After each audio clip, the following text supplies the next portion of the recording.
불법을 배울 수 있는 기회를 소중히 여겨시기 바랍니다.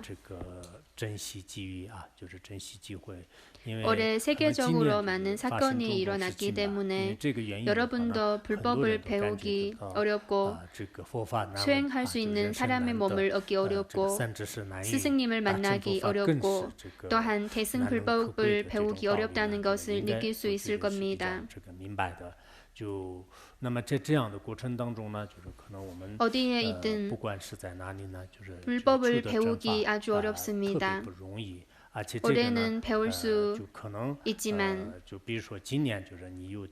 내년에는 배울 수 있는지 아무도 모릅니다. 제가 작년과 재작년에도 여러 번 강조했습니다. 다른 사람이 제가 예측할 수 있다고 하지만 인명학을 배우는 사람은 추측을 할 수 있을 겁니다. 제가 강조했던 일이 지금 일어나고 있습니다. 여러분도 불법을 배우기 어렵다는 것을 느낄 수 있을 겁니다.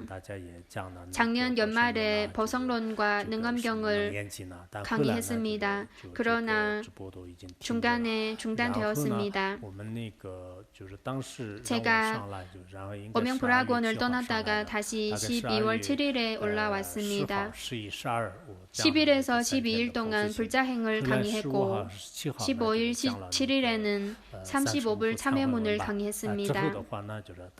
그리고 반년 동안 강의를 하지 않았습니다. 물론 주로 신종 코로나19 사태가 일어났기 때문입니다. 많은 사람이 집에서 나가지 않고 수행에 집중했습니다.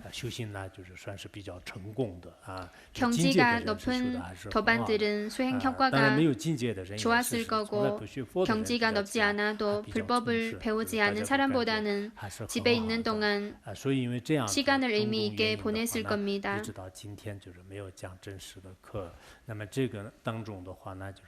이를 통해서도 불법을 배우기 어렵다는 것을 알 수 있을 겁니다.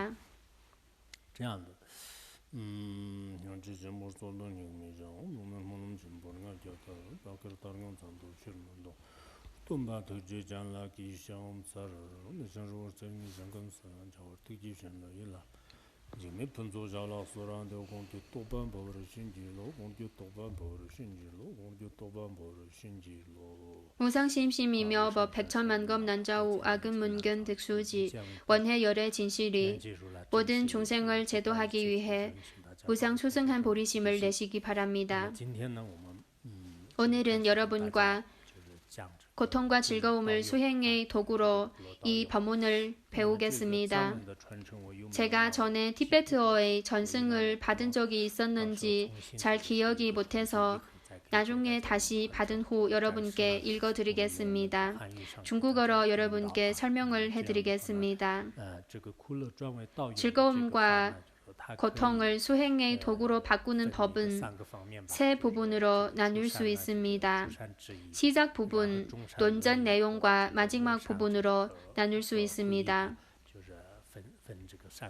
시작 부분은 다시 작은 세 부분으로 나눌 수 있습니다. 논전의 제목, 정례 올리는 구절과 서원을 세우는 부분으로 나눌 수 있습니다.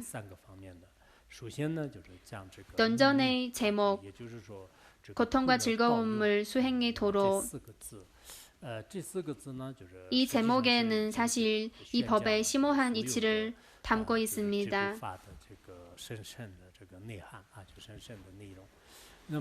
그 뜻은 바로 새 속에서 수행하면서 고통과 즐거움은 늘 우리와 함께합니다. 누구도 평생 고통에만 시달리지 않고 또한 누구도 평생 즐거움만 누리지는 않습니다. 고통과 즐거움은 늘 삶에서 일어났다가 가라앉고 합니다. 어떤 사람은 즐거움을 더 많이 느끼고 어떤 사람은 고통을 더 많이 느낍니다. 대부분 사람들은 고통은 멀리해야 하고 피해야 한다고 생각하고 즐거움은 온 힘을 다해 추구해야 한다고 생각합니다. 그렇기 때문에 사람들은 쾌락과 행복을 갈망하고 고통받기를 지극히 두려워합니다. 물론 고통을 피하고 즐거움을 추구하는 것은 당연한 일입니다. 그러나 수행하는 사람은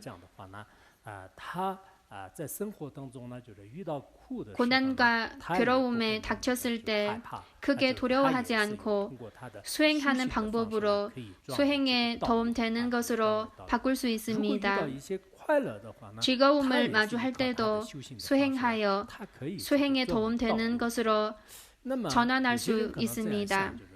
어떤 사람은 고통은 수행에 도움되는 것으로 바꿔야 되는데 즐거움은 필요 없겠죠. 이렇게 생각할 수도 있습니다. 왜냐하면 즐거움은 우리가 다 원하고 좋아하는 일인데 왜 수행에 도움되는 것으로 바꿔야 할까요? 사실 고통과 즐거움은 모두 수행에 도움되는 것으로 바꿀 필요가 있습니다. 대부분 사람은 괴로움에 닥쳤을 때 크게 상심하고 한번 좌절하고는 다시 분발하지 못합니다. 마음이 불안하고 슬프고 연약해지면서 많은 부정적인 생각들이 일어납니다. 그리고 정상적인 삶도 살기 어려워집니다. 그러나 즐거움을 마주할 때도 잘 누리지 못할 수 있습니다. 왜냐하면 즐거울 때는 교만심이나 남을 무시하는 여러 부정적인 생각이 일어날 수 있습니다.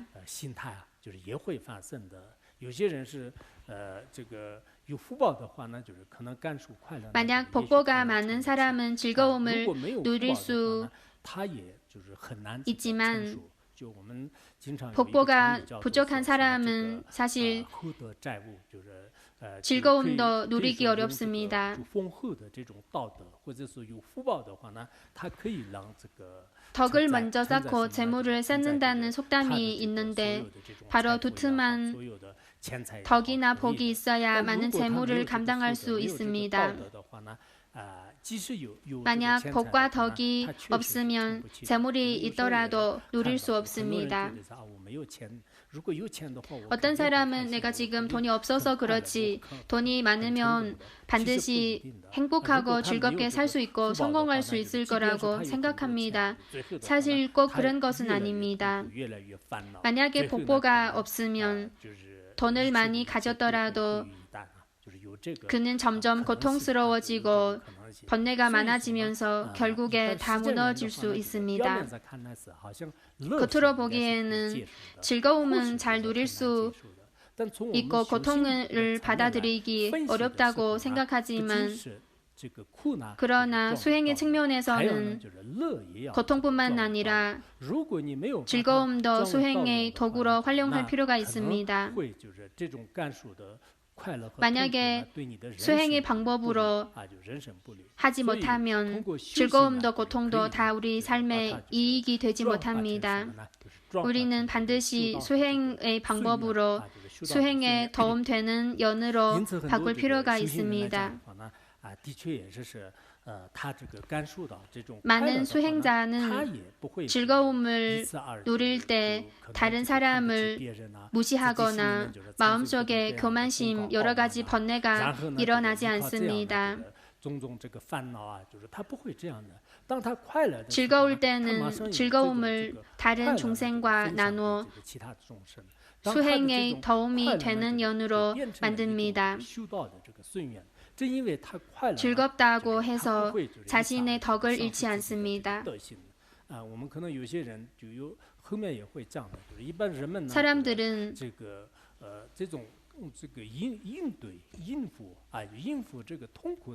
괴로움에 대처하기 쉽지만 즐거움에 대처하기 어렵습니다. 어떤 사람은 어려운 시기엔 수행이 퇴보하지 않았지만 나중에 명예, 지위가 높아지고 재물이 많아지면서 오히려 수행이 퇴보됐습니다. 주변의 도반을 봐도 처음에 옷과 음식이 부족한 상황하에 수행에 정진을 했지만 나중에 많은 사람이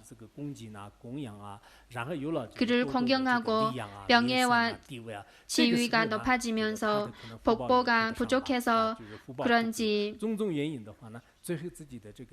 여러 가지 이유로 결국엔 수행과 덕행을 점점 잃게 됩니다.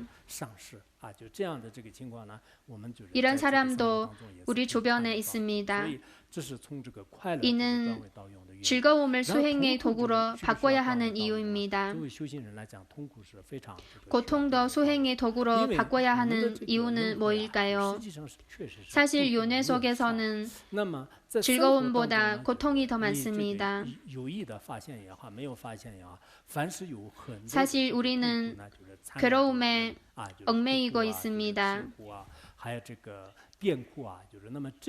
세 가지 괴로움, 바로 고고, 괴고, 행고가 우리를 둘러싸고 있습니다. 이를 자신의 수행을 통해 수행의 도구로 바꾸지 못한다면 수행도 성공할 수 없습니다. 누구도 평생 평안하고 순조롭고 아무런 거스르는 연이나 괴로움도 없이 살 수는 없습니다. 구승 대덕분의 전기를 봐도 그분들이 겪었던 고통은 일반 사람보다 훨씬 더 많습니다. 이럴 때 특별한 수행의 방법으로 고통을 수행에 도움되는 도구로 바꾸지 못하면 수행도 잘 이루어지지 못합니다. 괴로움과 즐거움을 수행의 도구로 활용하려면 평상시에 수행이 꼭 필요합니다. 수행을 하지 않고 이론만 안다고 해서 고통과 즐거움을 수행의 도구로 활용할 수 없고, 또한 명예와 지위가 높다고 해서도 고통과 즐거움을 수행의 도구로 활용할 수 없습니다. 어떤 사람은 삶이 너무 고통스러워서 출가하면 고통이 사라질 것이라고 생각하는데, 그러나 사실 꼭 그렇지는 않습니다.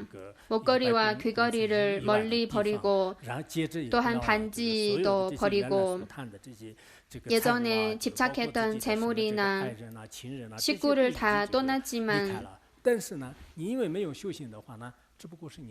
제대로 수행을 하지 않으면 머리만 깎았을 뿐이지 고통은 여전히 떠나지 않습니다.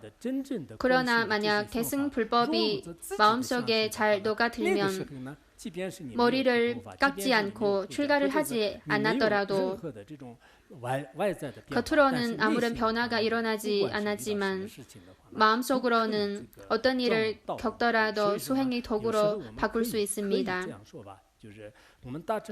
대승불법의 수승한 내용을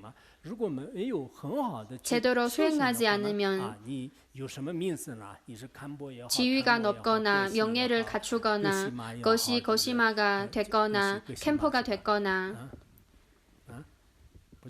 거시무가 아니고 거시마라고 합니다. 그리고 법사가 됐거나 어떤 출가인, 재가인, 어떤 계율을 받았고 관정을 받았거나 목에 많은 대덕분의 머리가 아니고 사진이죠.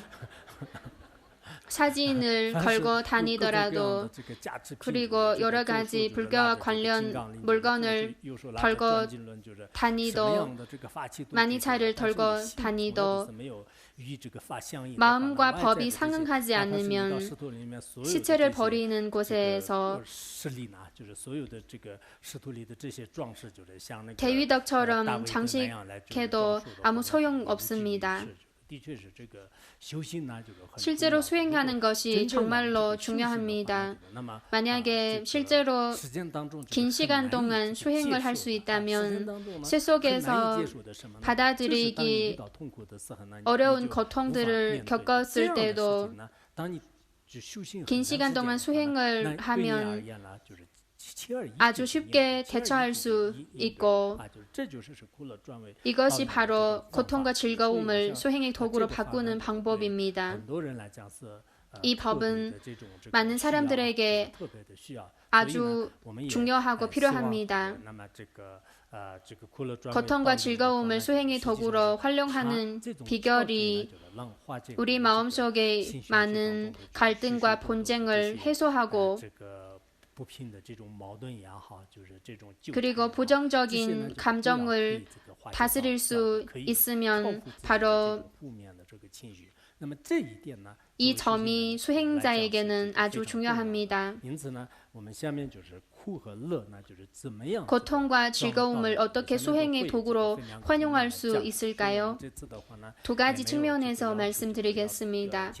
이번에 강의를 하기 전에 얼마만큼 그리고 언제까지 할 건지는 계획을 세우지 않았고 인연에 따라서 할 생각입니다.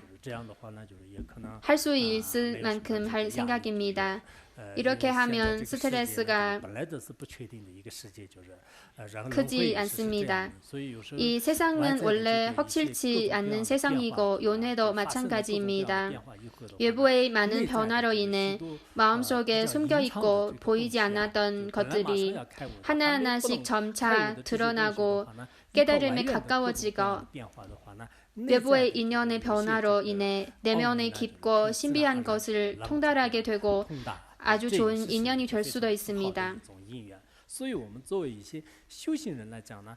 수행자와 세속 사람의 사고 방식은 좀 다릅니다. 세속 사람들은 즐거울 때는 오늘 너무 좋다, 너무 아름답다, 너무 좋다, 너무 기쁘다. 즐거움에 도취되고 영원히 즐거움을 떠나지 않으려고 합니다. 꿀잠을 자고 일어났을 때, 깨어났을 때, 너무 좋은 잠을 잤다. 잠을 너무 잘 잤다. 만약에 옆에 알람을 울리고 있으면 그 알람을 끄고 계속 자려고 합니다. 이런 즐거움에 도취되고 떠나지 않으려고 합니다.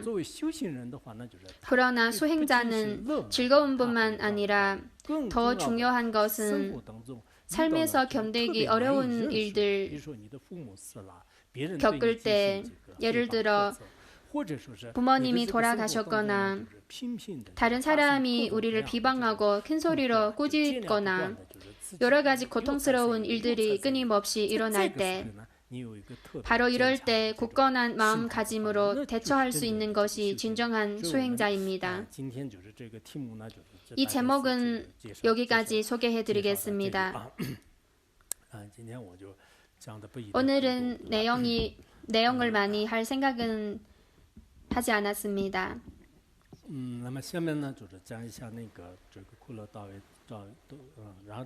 작자에 대해서 소개해드리겠습니다.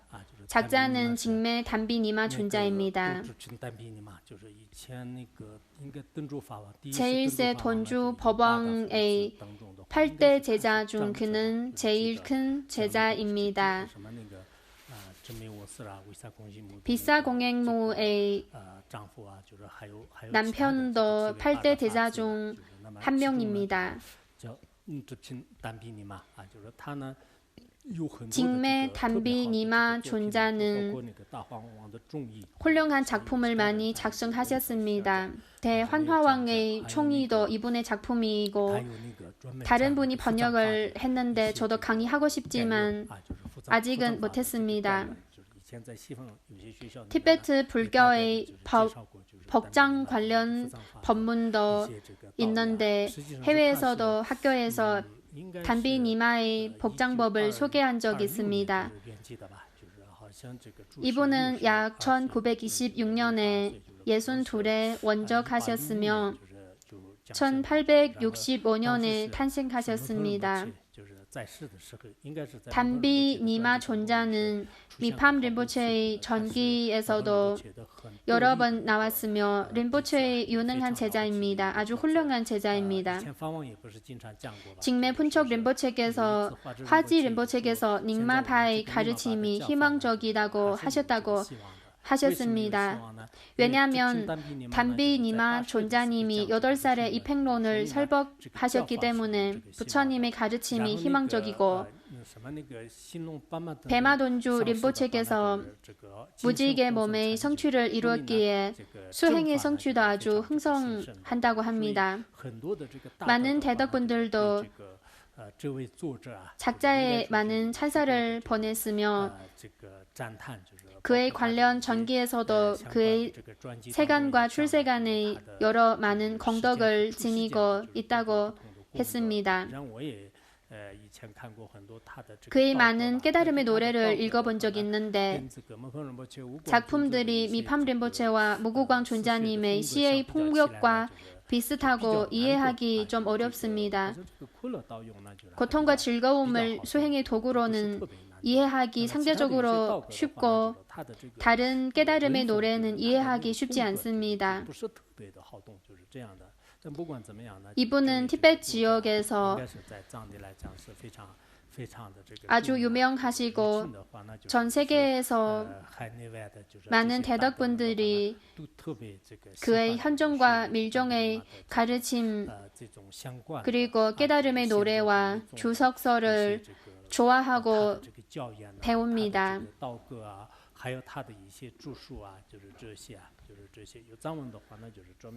티베트어로 출판된 작품은 17질이 있습니다. 작자는 아주 훌륭한 대덕분입니다. 번역한 사람은 저입니다. 저는 번역을 2월 21일부터 시작했고 그날은 코로나19 사태가 아주 심각했던 날이었습니다. 그리고 3월 5일에 마쳤습니다. 그때는 다들 아주 긴장하고 있었던 시기였고 저는 마치 고통과 즐거움을 수행에 도움되는 도구로 전환하고 하루 종일 집에서 나가지 않고 좋은 시간을 보냈던 것 같습니다. 번역을 마친 3월 5일에 중국의 사망자 수가 3,000명이 넘었고 다들 아주 긴장하던 시기였습니다. 그 다음에 간단하게 교정을 했습니다. 이번에 설법을 하면서 교정하면 더 좋을 것 같습니다. 이어서 두 번째 경배를 올리는 구절을 말씀드리겠습니다. 정대 성자 관자재 티베트어의 내용과 약간의 차이가 있습니다. 원래 5구절이었는데 뒷부분의 내용과 결합해서 보았을 때 이렇게 번역하는 것이 좋을 것 같습니다. 왜냐하면 관자재 보살은 자타 교환 수행을 가장 잘 하신 보살이고 중생에 대한 대자 대비도 아주 높은 경지에 이른 대보살입니다. 우리가 고통과 즐거움을 수행의 도구로 바꾸려면 주로 자타 교환 수행을 하고 관세음 보살의 성품이 아주 중요하기 때문에 작자는 먼저 관세음 보살의功德에 대해 찬사를 올렸습니다.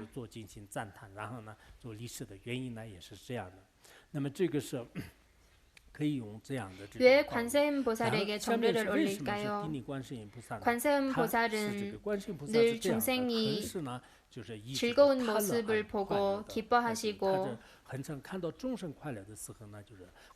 중생이 고통스러운 모습을 보고 아주 마음 아프시고 슬퍼하십니다.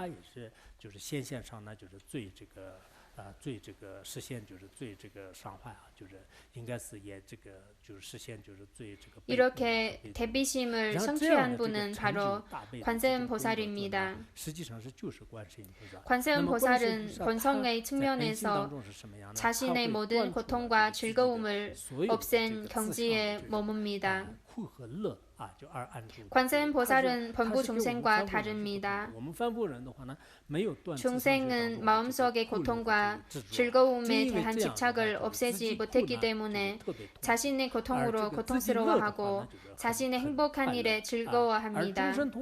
그러나 중생이 고통에 시달릴 때는 아무런 느낌이 없고 중생이 즐거워할 때도 아무런 느낌이 없습니다.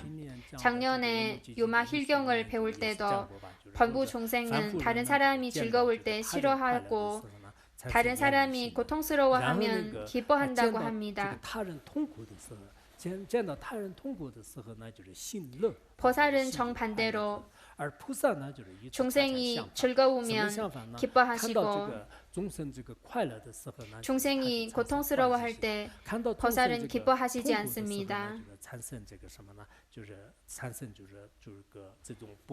보살의 특징은 이렇습니다. 그러나 범부 중생은 자신의 즐거움을 원하고 자신의 괴로움은 원하지 않습니다. 심지어 정반대로 다른 중생이 고통스러워하면 아주 기뻐합니다. 올해 신종 코로나19 사태가 일어날 때 다른 국가이나 민족에 많은 사람이 죽고 고통에 시달릴 때 어떤 사람은 남의 고통을 보고 기뻐하고 당연한 일이라고 생각합니다. 이것은 범부 중생의 마음입니다. 대승불교 제자는 다른 중생뿐만 아니라 심지어 자기가 가장 싫어하는 원수도 고통받기를 원하지 않습니다. 다만 행복하기를 원하고 비록 직접 그를 이롭게 할 수 없더라도 즐거움을 누리기를 기원합니다.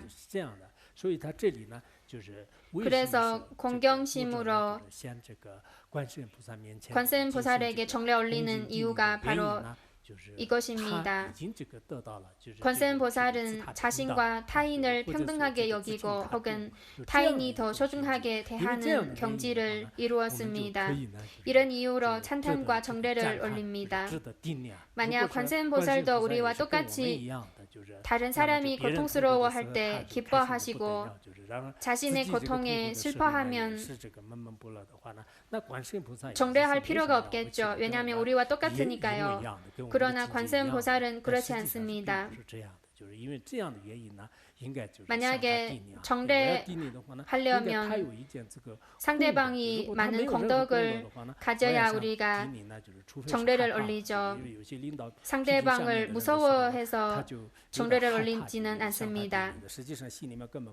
관세음 보살의功德은 우리보다 모든 면에서 훨씬 뛰어넘어서 우리가 이런 공덕과 덕행을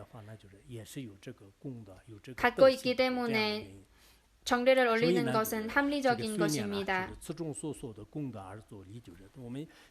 한편으로 관세음 보살은 이 세상에서 아주 훌륭하시고 위대하신 보살님이라는 것을 믿고 저도 똑같은 공덕을 얻기를 바라면서 중생의 괴로움을 대신 받고 자신의 즐거움을 중생에게 나누는 마음을 가지고 언젠가 반드시 관세음 보살과 똑같은 공덕과 경계에 이르기를 발심하면서 정례를 올립니다. 이런 공덕을 새기면서 그분에게 정례를 올립니다. 입으로는 정례하는 구절을 읽고 마음으로는 공경하는 마음으로 관세음 보살이 훌륭하다고 생각하고 또한 몸으로는 관세음보살의 상을 앞에 모시고 절을 하는 세 가지 정례 올리는 방법이 있습니다. 우리가 불법을 배울 때 대덕분들을 따라서 이렇게 정례를 올려야 합니다. 우리는 아직 관세음보살의 신구이의 공덕이 없기 때문에 보살에게 공경하는 마음과 기도와 존경함으로써 우리도 점차 세간과 출세간의 공덕을 이룰 수 있을 겁니다. 이렇게 사유하시기 바랍니다. 이것은 정례의 내용을 말씀드렸고 첫 번째는 제목을 말씀드렸고 두 번째는 정례를 올리는 구절을 설명해 드렸습니다. 이어서 서원을 세우는 내용을 말씀드리겠습니다. 수행자에게 꼭 필요한 수행 법을 말씀드릴 겁니다. 서원을 세우면서 수행자로서 없어서 안 되는 수행의 방편입니다. 이 방편은 아주 뛰어난 값을 매길 수 없는 고통과 즐거움을 수행의 도구로 바꾸는 비결입니다. 세간의 기준으로 값을 매길 수 없는 아주 비싼 아주 소중한 비결입니다. 이 값은 시장 가격을 조정하는 정부기관에도 값을 매길 수 없습니다. 값을 매길 수 없는 보물입니다. 왜냐하면 수행의 방편이니까 아주 소중한 법입니다. 이 법은 이 비결은 두 가지로 나눌 수 있습니다. 바로 고통을 수행의 도구로 하는 방법과 즐거움을 수행의 도구로 하는 방법입니다. 이것은 수행자로서 없어서 안 되는 비결입니다. 많은 분이 자신이 수행자라고 생각할 겁니다.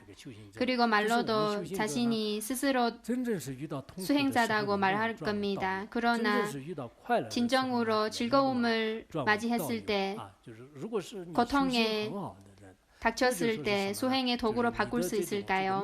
만약에 수행을 잘하고 있으면 할 수 있을 거고, 그리고 만약에 이론을 통달했다면 고통과 즐거움을 수행의 도구로 할 수도 있습니다. 그러나 만약에 수행을 제대로 하지 못하면 고통과 즐거움을 마주했을 때 수행의 도구로 바꿀 수 없습니다. 비록 한 곳에서 몇 년 동안 문사수행을 했다고 하더라도 수행의 도구로 바꿀 수 없습니다. 미팜 린포체님의 군규 교훈론에도 이런 내용이 있습니다.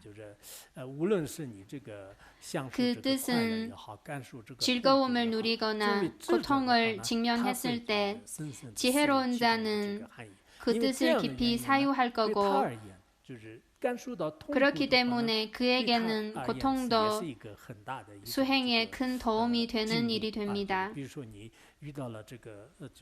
예를 들어 병에 걸렸거나 식구가 죽었거나 그에게는 큰 도움이 되는 일이 됩니다. 그리고 즐거움, 건강, 재산과 명예 등을 얻었을 때는 수행이 후퇴하지 않고 오히려 도움이 되는 일이 됩니다. 어리석은 자는 삶에서 아무리 많은 고통과 즐거움을 경험했더라도 그에게는 아무런 이익이 되지 못합니다. 이 내용을 외우면 좋습니다. 자신이 지혜로운 자인지 어리석은 자인지 스스로 판단할 수 있을 겁니다. 고통을 겪었을 때 자신의 수행에 도움이 됐는지, 그리고 즐거움을 마주할 때도 자신의 수행에 도움이 됐는지를 살펴볼 수 있습니다.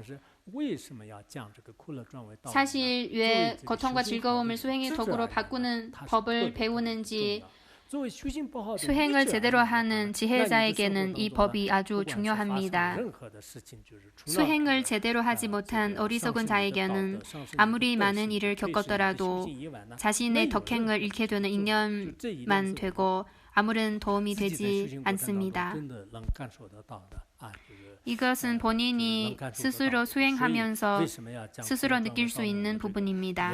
이것이 바로 고통과 즐거움을 수행의 도구로 바꾸는 법을 배우는 이유입니다. 이어서 고통을 수행의 도구로 바꾸는 방법은 세간과 출세간의 두 가지 측면에서 볼 수 있습니다. 还有呢，就是生意的盗用方法啊，就分两种，就是通过的话呢，施术当中，我们主要是讲的施术的生意地的话，下面会简单的就是说是 설명했고 출세간의 내용에 대해서는 간략하게 설명을 했습니다. 중간하게 모든 개념에 벗어나는 측면에서 보면 고통의 이름조차 존재하지 않는데 고통을 받는다는 일은 더더욱 없겠죠. 이렇게 출세간에 대해서는 간략하게 설명했지만 대다수 세속 사람들, 중간학을 배우지 않았던 불교 초보자에게는 이 법이 꼭 필요합니다. 이 법이 너무 좋아서 듣는 사람이 많을 때 이 법을 전하려고 했지만 삶은 무상한 것입니다.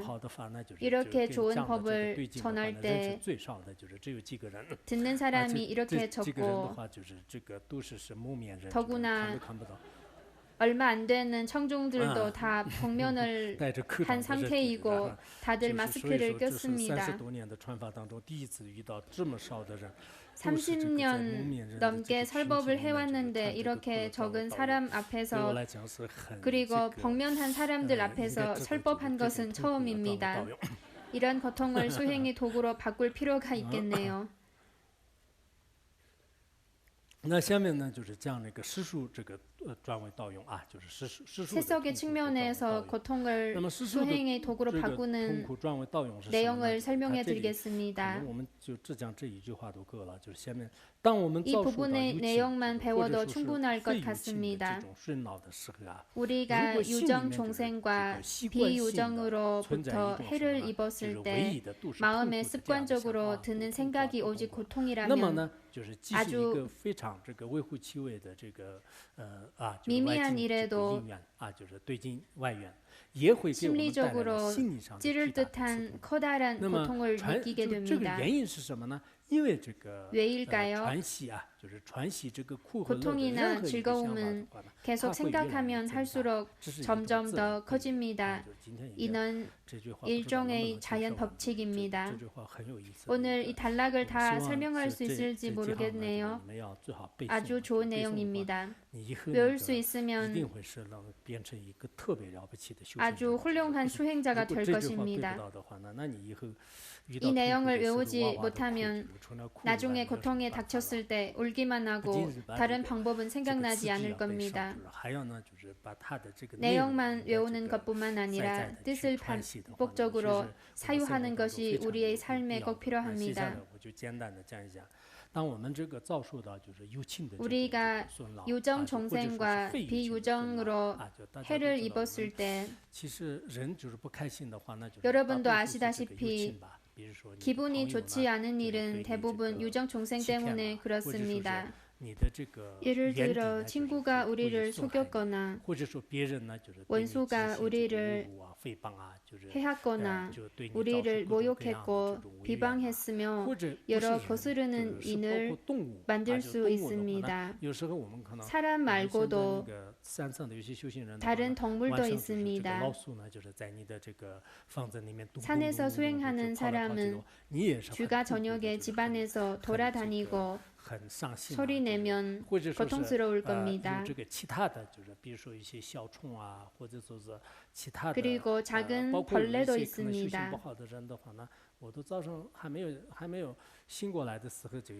그리고 수행을 잘하지 못한 사람들은 날이 밝기 전에 삼세가 울면 찌주찌주 이렇게 울면 그 새들을 아주 싫어하고 이 중생들이 왜 나를 잠을 못 자게 하냐고 생각할 겁니다. 혹은 저녁에 주변에 강아지 짖는 소리도 있을 수 있습니다. 우리가 삶에서 자주 만나는 일들입니다. 사람과 사람이 아닌 중생들로부터 해를 입을 수 있습니다. 그리고 눈으로는 보이지 않지만 귀신이 나를 괴롭히는 느낌도 들 수 있습니다. 그리고 비우정으로부터 해를 입을 수도 있습니다. 예를 들어 큰 사건들, 지진, 강풍, 수재 등 지수 화풍으로 인한 재앙들이 있습니다. 작은 일들, 예를 들어 계단을 잘 만들지 못했거나 장사가 잘 되지 않을 수도 있고 또 작은 지수 화풍으로 인한 일들도 일어날 수 있고 우리가 이런 일들을 싫어할 수도 있습니다. 예를 들어 이어폰이 고장나거나 핸드폰이 열리지 않거나 다 마음속에서 번뇌가 일어날 수 있습니다. 유정, 종생과 무정 등 여러 가지 우리를 해치는 일이 일어날 때 습관적으로 너무 고통스럽다, 복잡하다, 슬프다, 희망이 안 보인다, 마음속으로 이런 부정적인 생각만 들고 그리고 또한 부정적인 말들, 기분 나쁘다, 너무 슬프다, 운이 좋지 않다, 엉망이 됐다, 마음속에 긍정적인 말은 별로 없고 마음에 부정적인 감정만 가득하기 때문에 말을 할 때도 고통스러운 말만 하게 됩니다. 마음속으로 고통스러운 일만 생각하기 때문에 고통스러운 생각만 하게 됩니다. 오늘 너무 덥다, 너무 춥다, 이 의자가 너무 높다, 너무 낮다, 또한 이 집이 너무 높다, 이 사람이 어떻다, 만약 너무 습관이 돼서 스스로 자각하지 못할 수도 있습니다. 현대 사람들은 자신이 사고방식이 올바르다고 생각하지만 그러나 사실은 이미 심리적 질병을 알할 수 있습니다. 서양의 심리학자는 관찰을 통해 이것이 심리적 질병이라고 발견했고 여러 가지 증상으로 나뉩니다. 사실 불교는 2500여 년 전에 이미 심리적 질병에 대해 자세히 설명을 했습니다. 다만 견해의 측면에서 사견, 전도견 등으로 이름을 지었습니다. 사실 지금 심리학자들은 일부는 관찰을 통해 사람의 심리에 대해 알게 됐고 일부는 종교 고전에서 어떤 내용을 참고하고 이름을 바꾸고 자신의 연구에 넣기도 합니다. 어쨌든 우리가 늘 내가 너무 고통스럽다, 너무 상심하다는 생각만 하면 아주 미미한 일에도 심리적으로 찌를 듯한 커다란 고통을 느끼게 됩니다. 이 점이 아주 중요합니다. 불교에서는 고통은 마음에서 비롯된 것이라고 생각하고 세속 사람들은 대다수 고통은 외부에서 비롯된 것이라고 생각합니다. 만약 고통과 즐거움을 외부의 조건과 환경에 의지하는 사람은 영원히 즐거움을 얻을 수 없습니다. 마음을 잘 다스리면 즐거움이 많아질 겁니다. 만약에 마음을 잘 다스리지 못하면 외부의 물질, 사람 등을 쫓아다니면 즐거움을 얻을 수 없을 뿐더러 고통이 더 많아질 겁니다. 아주 미미한 일에도 오직 고통이라고 생각하면 미미한 괴로움도 커다란 고통으로 변하게 됩니다. 왜냐하면 고통과 즐거움은 일종의 집착이기 때문에 고통과 즐거움의 생각을 생각하면 할수록 자연스럽게 커집니다. 만약에 내가 항상 내가 즐겁다, 모든 일이 다 잘 이루어지고 있다. 오늘 비 와도 좋고 비가 안 와도 좋고 당신을 만날 수 있어서 즐겁고 만나지 못해도 좋고 오늘 배불리 먹어서 좋고 배불리 먹지 못해도 좋고 살을 뺄 수 있으니까 오늘 법당에 와서 직접 법을 들을 수 있어서 좋고 도반들도 만날 수 있으니까 그리고 오지 못해도 좋고 우상에 대해서 관상 수행을 할 수 있으니까 대반 열반경에는 이런 내용이 있습니다. 늘 근심하고 고뇌하면 근심과 고뇌도 많아질 것이고 잠을 많이 자는 사람은 잘수록 더 많이 자게 된다는 내용이 있습니다. 내가 너무 고통스럽다는 생각을 하면 할수록 우울한 마음이 자연스럽게 강화될 겁니다. 예를 들어 잠을 많이 자는 사람은 자면 잘수록 더 자고 싶은 것도 습관이 돼서 그렇습니다. 잠을 많이 안 자는 사람도 한동안 많이 자면 습관이 될 겁니다. 확실히 그렇습니다.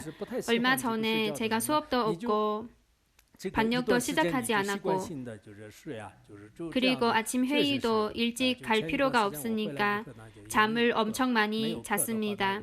원래는 잠을 잘 안 자는 편이라서 잠이 잘 안 드는데 한동안 자다 보니까 원래의 수면 습관도 바꿀 수 있었던 것 같습니다. 고통도 마찬가지입니다. 마음에 습관적으로 드는 생각이 오직 고통이라면 아주 미미한 일에도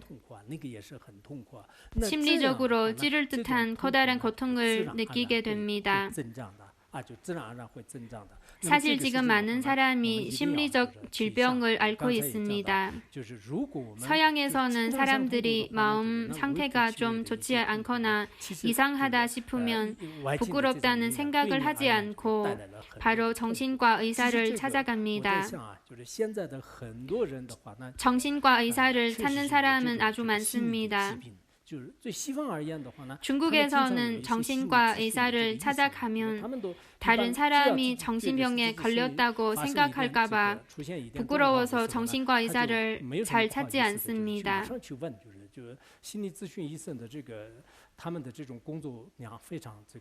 지금 강박증이라는 질병이 있습니다. 자신이 스스로 아주 합리적인 상태라고 생각하지만 사실은 합리적이지 않습니다. 어떤 사람은 강박적인 감정이나 강박적인 행동과 생각으로 나타납니다. 예를 들어 창문이 열려 있다고 생각하면서 새벽에 일어나서 창문을 닫습니다. 그리고 잠을 좀 자다가 또 일어나서 창문을 닫습니다. 문을 닫습니다. 혹은 손이 더럽다고 생각하면서 세균이 많다고 생각하면서 손을 계속 씻습니다. 씻고 또 씻고 또 씻고 해야 합니다. 피부가 상처 날 정도로 손을 씻습니다. 그리고 작은 물건을 보았을 때 너무 더럽다고 생각하고 또한 신발을 여기에 놓으면 불편하고 반드시 그의 습관대로 놔둬야 됩니다.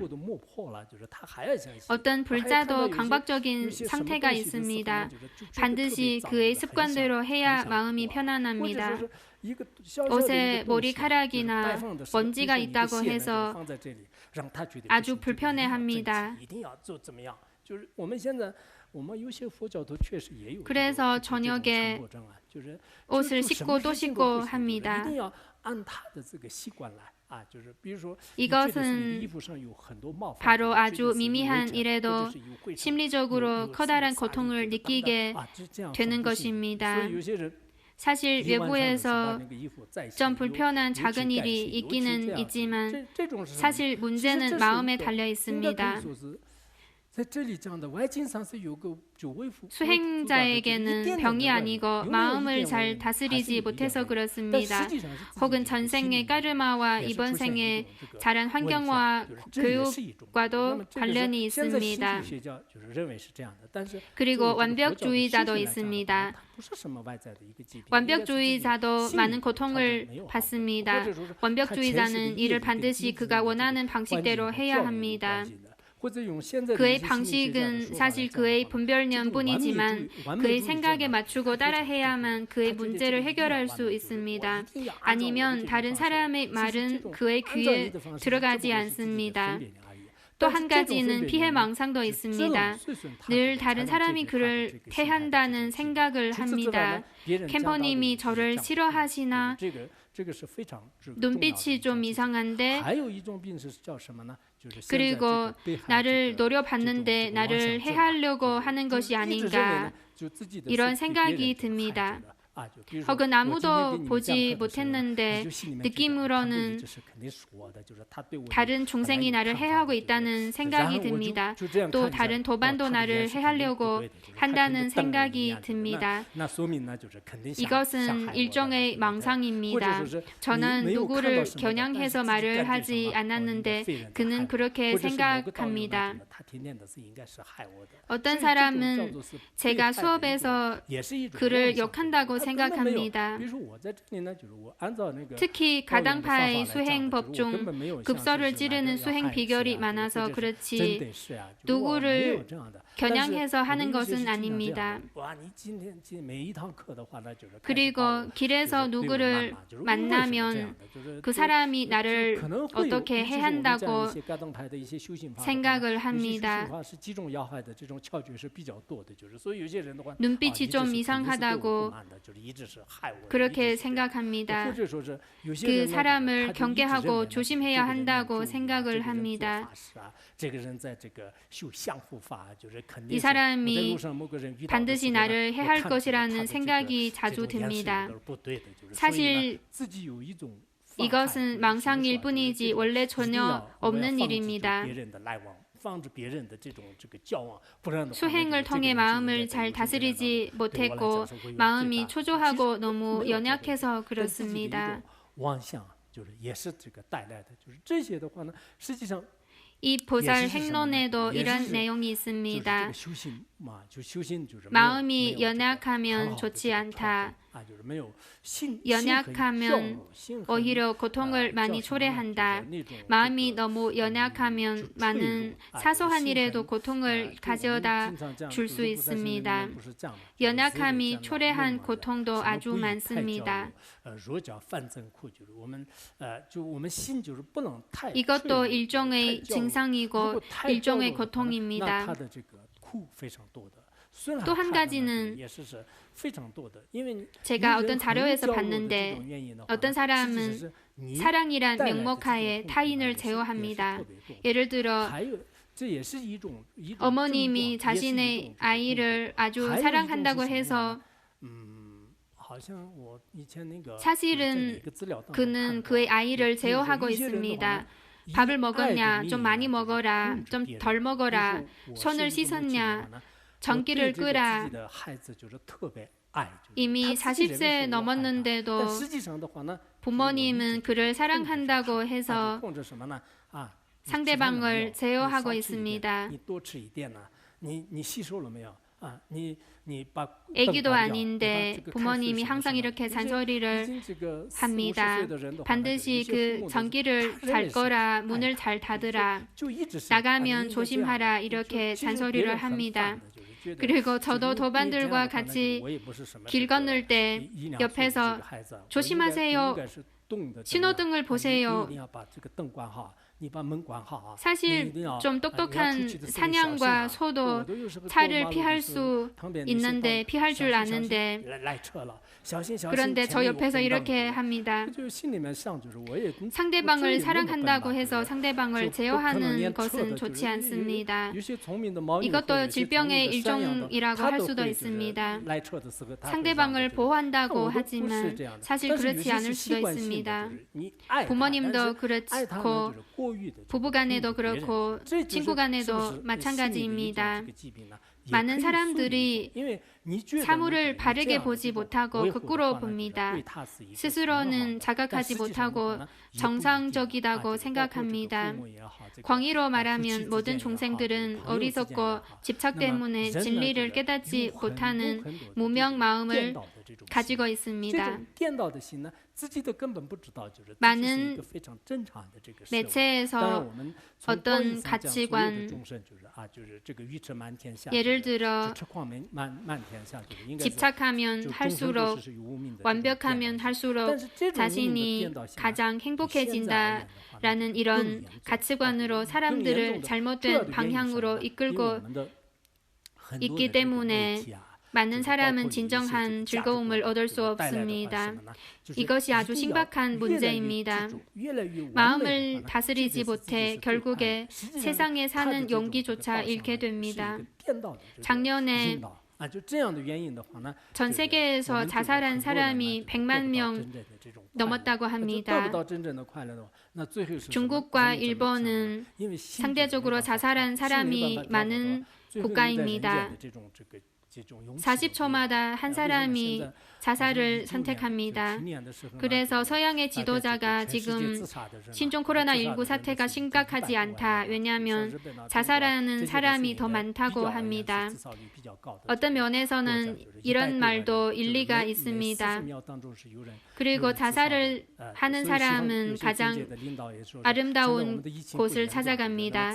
예를 들어 호수, 일본의 호지산, 그리고 미국의 샌프란시스코, 오클랜드, 베이, 프리즈 등에 많은 사람들이 찾아갑니다. 그리고 빌딩에서 뛰어내리기도 합니다. 왜냐하면 외부에서 많은 일들이 그에게 상처를 가져다 줍니다. 이런 상처를 수행에 도움되는 것으로 전환하지 못해서 그렇습니다. 한 학생이 있는데 커넥했기 때문에 선생님이 시험지와 핸드폰을 가져갔다고 해서 20분 동안 가만히 있다가 자살을 했다고 합니다. 처음에는 사람들이 그 선생님이 지나친 말과 행동을 했거나 생각을 했는데 그러나 CCTV 녹화된 동영상을 보니까 선생님은 지나친 행동을 하지 않았습니다.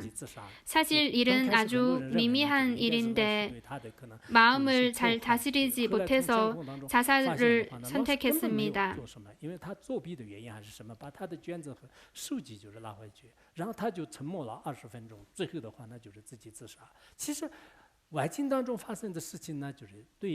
수행하는 사람도 마음을 잘 다스리지 못하면 자살할 수도 있습니다.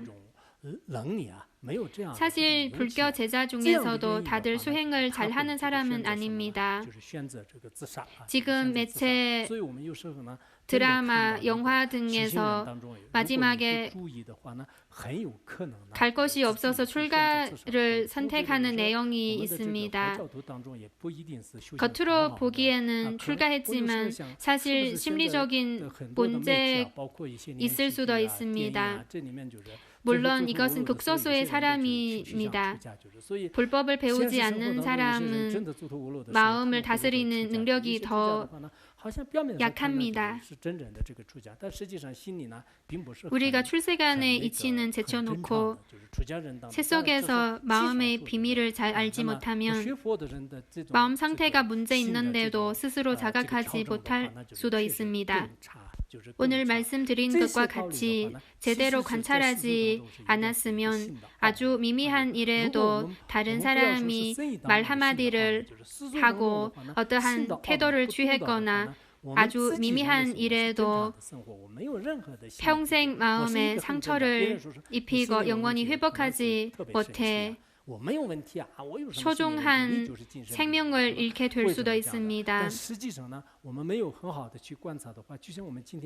불교는 이 면에서 많은 아주 중요한 비결이 있습니다.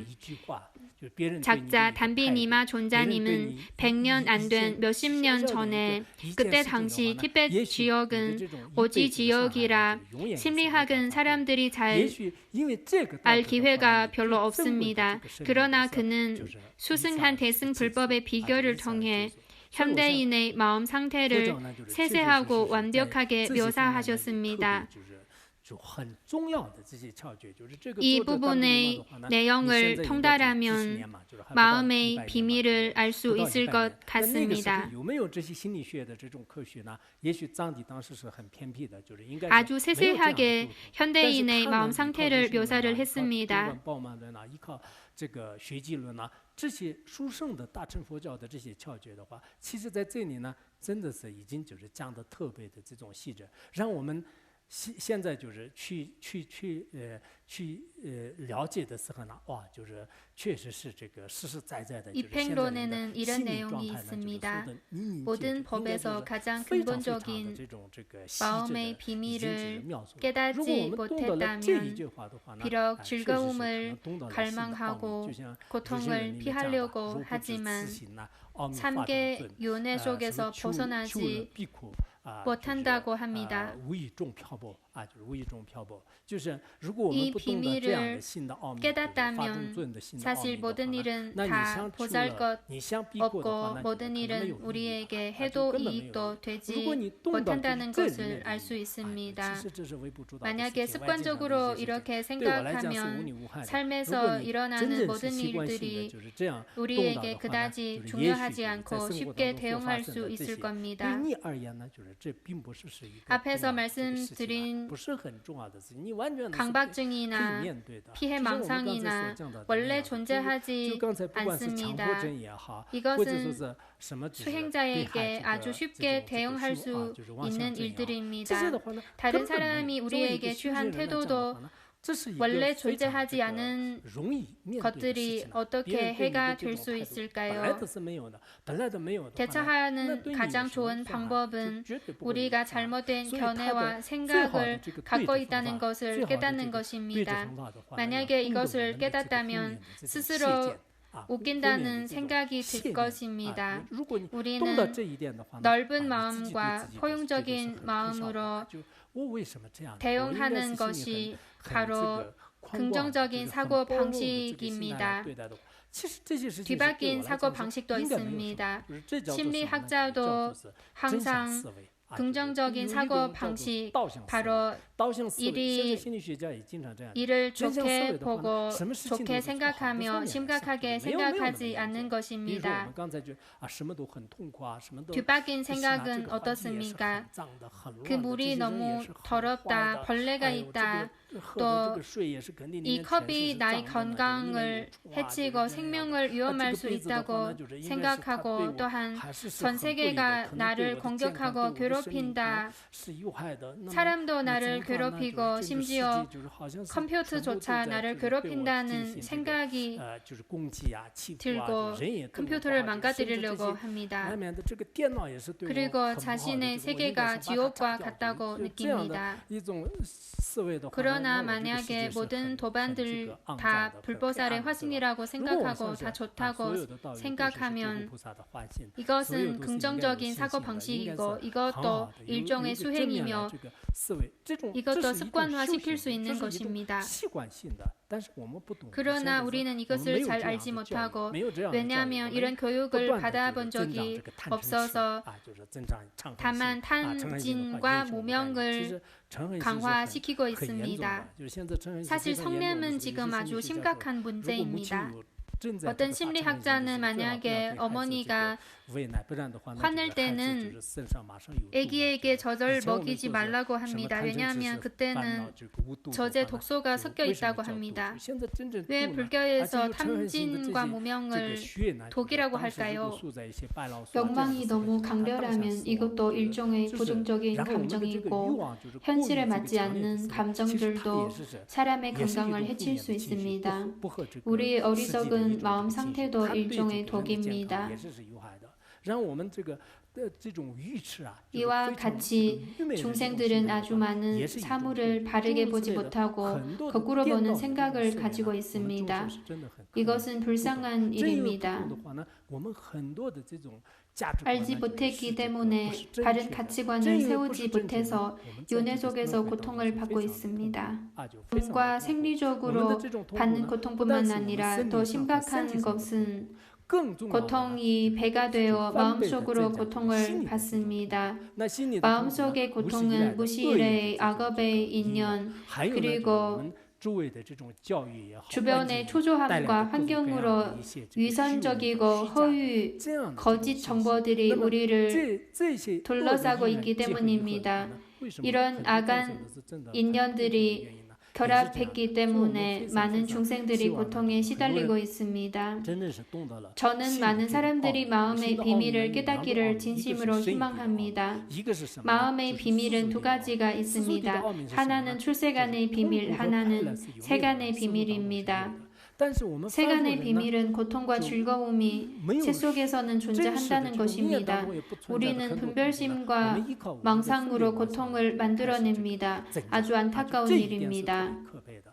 몸이 불에 탈 때 느끼는 고통은 실제로 존재하는 고통이지만 몸은 불에 타고 있지 않지만 마음의 고통은 더 많아질 수 있습니다.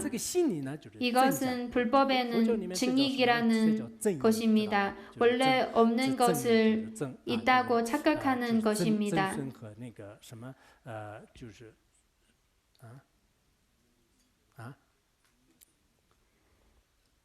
증익입니다. 잘 기억하시기 바랍니다. 원래 없는 것을 있다고 착각하는 것입니다.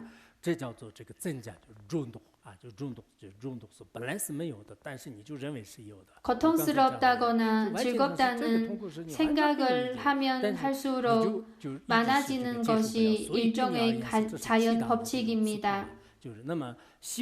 계속 고통스럽다는 것을 생각하면 마음에 큰 고통을 느끼게 됩니다. 고통을 없애는 유일한 방법은 바로 이 이치를 깨닫는 것입니다.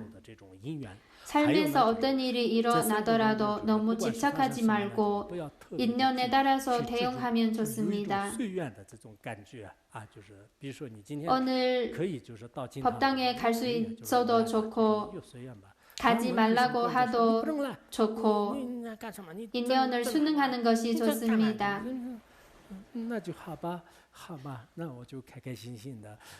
원래 즐거움의 노래를 배웠죠. 모든 것이 다 즐거운 일이면 즐거움의 노래를 부르면서 돌아가면 됩니다. 무저보살은 병에 걸리면 전생의 악업을 없앨 수 있어서 즐겁고 병에 걸리지 않아도 즐겁고 왜냐하면 건강한 몸으로 수행할 수 있어서 부유하도 즐겁고 가난하도 즐겁습니다. 인연에 순응하고 너무 집착하고 억지로 하려고 하지 않는 것이 좋습니다. 금방 한 사람이 저한테 전화를 했는데 어떻게 인연에 순응하라고 했더니 왜 어떻게 순응할 수 있냐고 저한테 이렇게 말을 합니다.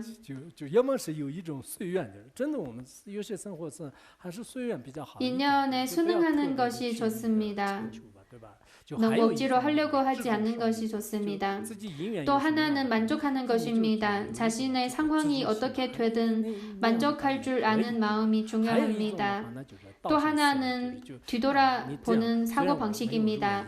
내가 원하는 대로 이루어지지 못했지만 지금 이 상태가 나한테 가장 좋은 것이라고 생각하는 것이 좋습니다. 이것도 일종의 수행입니다. 저도 여러 일들을 직면했을 때 자신의 마음 상태를 반복적으로 관찰해 보았는데 제가 깨달았지는 않았지만 평상시에 불법을 많이 공부해서 그런지 책을 많이 읽어서 그런지 잘 대처할 수 있었습니다. 그렇기 때문에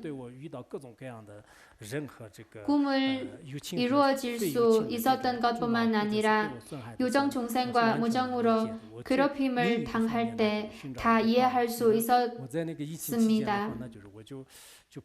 새로운 방향으로 길을 찾을 수 있었습니다. 코로나19 사태가 심각할 때 저는 열심히 번역을 하고 즐거웠습니다. 믿지 않을 수도 있겠지만 삶이 사실 그렇습니다.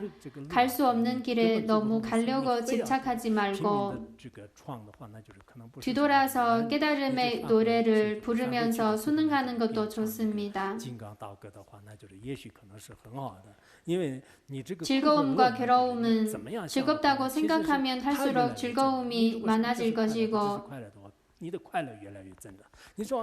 만약에 괴롭다고 생각하면 할수록 고통이 더 많아질 겁니다. 나쁘다고 생각하고 마왕의 화신이라고 생각하면 할수록 고통이 커지고 많아집니다. 오늘은 여기까지 마치겠습니다. 여러분이 깊이 사유하시기 바랍니다. 이것은 일종의 자연 법칙입니다. 감사합니다.